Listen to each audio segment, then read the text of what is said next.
Olivier Dameza, rapporteur spécial sur les régimes sociaux de retraite et le compte d'affectation spéciale pension. Merci, Monsieur le Président. Monsieur le Président, Monsieur le Ministre, Mesdames et Messieurs les rapporteurs, mes chers collègues. En loi de finances initiale pour 2018, la mission régimes sociaux et de retraite et le compte d'affectation spéciale pension totalisaient 65 millions d'euros de crédits de paiement, dont près de 55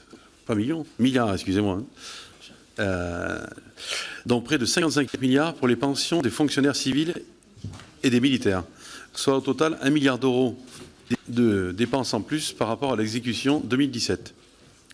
En fin d'année 2018, l'analyse de l'exécution des crédits votés montre que les dépenses ont été supérieures à la prévision sur les deux missions.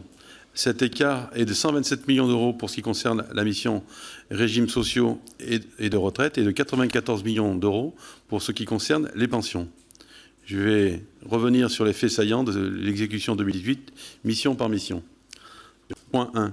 S'agissant de la mission régimes sociaux et de retraite, d'abord, il faut noter que la surexécution observée est nettement plus importante qu'en 2017. L'écart est de 127 millions d'euros, soit 3% de crédits votés, tandis qu'il était de 25 millions d'euros l'année dernière, soit 0,34% des crédits votés. Ce delta de 127 millions d'euros s'explique par une mauvaise prévision des crédits nécessaires à l'équilibre des régimes spéciaux de la SNCF et de la RATP. Du côté de la RATP, c'est indifférent avec l'entreprise sur le mode de calcul des cotisations patronales qui explique ce trou de 3 millions.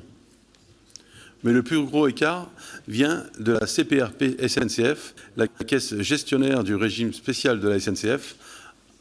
En cours d'année, 124 millions d'euros supplémentaires lui ont été versés. Une partie, 35 millions, est la conséquence des grèves du printemps 2018, liées à la réforme ferroviaire, qu'il était difficile d'anticiper et qui ont entraîné de moindres recettes de cotisation. Mais le reste, 89 millions d'euros, correspond au remboursement intégral d'une dette que l'État avait sur la Caisse depuis 2016. Pour le contexte, cette dette est née des deux décisions du Conseil d'État prises en 2016. Le Conseil d'État avait annulé l'arrêté ministériel fixant le taux de cotisation patronale dit T1 dans le régime spécial de la SNCF pour les années 2013 à 2015. Dès lors, la Caisse et par ricochet l'État s'était trouvé redevable d'une dette de près de 100 millions d'euros envers la SNCF. Ce point avait déjà été évoqué lors de l'examen du projet de loi de finances pour 2018 et j'avais interrogé à plusieurs reprises la direction du budget afin de connaître les modalités du remboursement. Vos services disaient alors vouloir échelonner les remboursements sur plusieurs années. Finalement, le ministère a choisi le remboursement intégralement en 2018 en procédant à l'ouverture de 115,5 millions d'euros en loi de finances rectificative, en complément de quoi la Caisse a reçu des crédits transférés depuis le programme 195. Ces ouvertures de crédits en cours d'exercice auraient pu être évitées si le remboursement intégral de la dette avait été programmé dès la loi de finances initiale. Depuis quelques années, le montant prévisionnel de la subvention d'équilibre versée à la Caisse est systématiquement sous-estimé. Ainsi, en 2016, il avait fallu trouver un financement complémentaire de 51 millions d'euros, en 2017 de 18 millions d'euros. Monsieur le ministre, je salue le choix de l'État de solder ses dettes, tant celles qu'il avait auprès de la Caisse de la SNCF que celles qu'il avait contractées auprès du CLESIA pour le congé de fin d'activité des conducteurs routiers, le CFA, et qu'il a remboursé intégralement en 2018. Cependant, vous en conviendrez comme moi qu'il serait souhaitable que cette situation de surexécution ne se reproduise pas en 2019. En loi de finances initiale, une augmentation de 19,5 millions d'euros par rapport à 2018 a été prévue. Sera-t-elle suffisante à votre avis ? À ce stade, avez-vous identifié un risque d'ouverture de crédits supplémentaires au cours de l'année 2019 ? Comment améliorer les prévisions vues de la loi de finances pour 2020 ? Concernant le CFA, j'ai également un doute sur un risque de surexécution des crédits budgétés pour 2019. En loi de finances initiale, la subvention étatique a été fixée à 95,38 millions d'euros. Or, le Bureau des retraites et des régimes spéciaux évoque un montant de subvention prévisionnelle de 98,5 millions d'euros en 2019. Y a-t-il un risque d'ouverture de crédit en cours d'année 2019 ? Par ailleurs, il semble que l'État envisage une réforme du CFA d'ici juin 2020.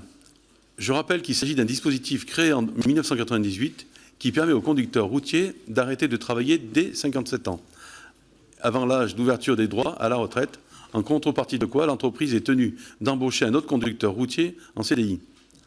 Avez-vous prévu en 2019 d'engager des discussions tripartites avec les fonds de gestionnaires en vue de cette réforme?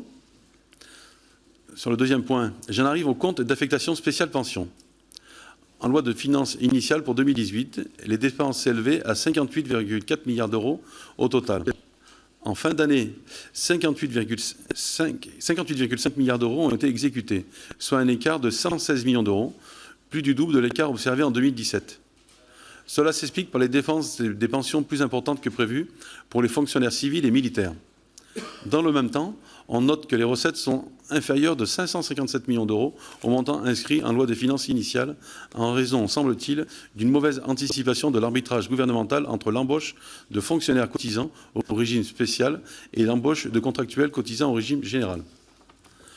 Les services des retraites de l'État indiquent que cet écart entre les recettes prévisionnelles et les recettes effectivement constatées en fin d'année 2018 est particulièrement fort cette année.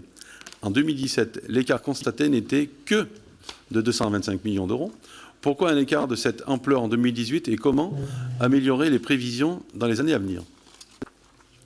Enfin, je voudrais brièvement sur un thème que j'ai souhaité approfondir dans le cadre de la réflexion sur le nouveau système universel de retraite. Il s'agit des dispositifs de compensation de la pénibilité du travail dans les régimes spéciaux. En effet, le droit commun prévoit que les salariés puissent cumuler des points sur le compte professionnel de prévention lorsqu'ils sont exposés à des facteurs de pénibilité, afin de compenser la perte d'espérance de vie qui en résulte par un départ anticipé à la retraite. Mais les affiliés aux régimes spéciaux, eux, n'y sont pas éligibles, car ils ont d'autres dispositifs de compensation. Ainsi, ils distinguent des catégories actives au sein de leurs affiliés qui, parce qu'ils sont occupés des emplois considérés comme pénibles, bénéficient d'un âge de départ dérogatoire par rapport aux catégories sédentaires. Ces emplois, en catégorie active, peuvent résulter d'une pénibilité fondée sur le risque, c'est le cas des policiers et des personnels de l'administration pénitentiaire, ou sur des fatigues exceptionnelles, c'est le cas des agents de conduite de la SNCF et de la RATP. Relever de cette catégorie permet de bénéficier d'un âge d'ouverture des droits et de limites d'âge anticipées par rapport au personnel sédentaire, ainsi que des bonifications et des majorations de durée d'assurance, ou encore de l'intégration de certaines primes dans le calcul de la pension. Ainsi, les dispositifs prévus par les régimes spéciaux sont conçus pour permettre aux affiliés qui ont subi une pénibilité durant leur carrière de partir plus tôt à la retraite, sans subir une trop forte décote.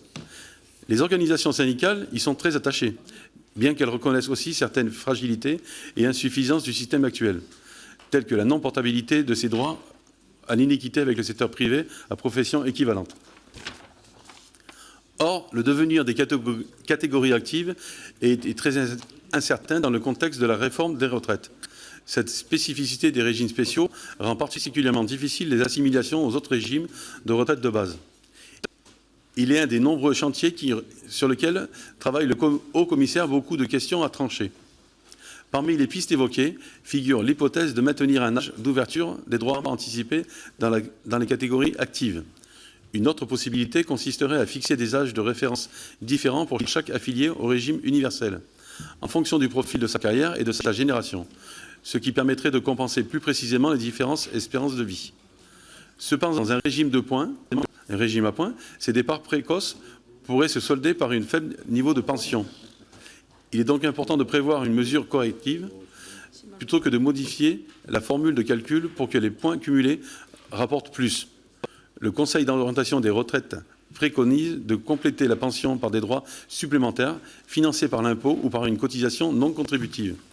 De leur côté, certains syndicats que j'ai rencontrés ont évoqué la possibilité d'une mesure compensatoire sur le salaire en cas d'emploi pénible, permettant de surcotiser pour financer le complément versé au moment de la liquidation de pension.